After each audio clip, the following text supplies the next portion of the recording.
आप सब? उम्मीद है आप सब खैरियत से होंगे। मैं हूं अदनान गुल और आप देख रहे हैं हेल्थ अवेयरनेस यूट्यूब चैनल। तो इससे पहले अगर आपने मेरा चैनल सब्सक्राइब नहीं किया तो मज़ीद इस तरह की इंफॉर्मेटिव वीडियो के लिए मेरा चैनल हेल्थ अवेयरनेस ज़रूर सब्सक्राइब करें।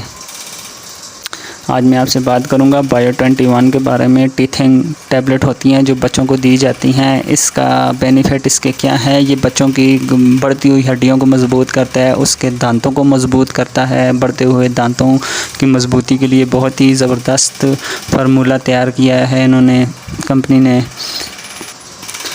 अगर बच्चों के दांत निकलने के दिनों में उसको डायरिया होता है तो इसको कंट्रोल करता है, बुखार को कंट्रोल करता है और दांतों में जो पेन होता है उसको ये कम करता है और ख़त्म करता है। बच्चों के दांतों के दिनों में जितनी भी प्रॉब्लम्स होती हैं ये उनको क्लियर करता है और ख़त्म करता है बायो 21।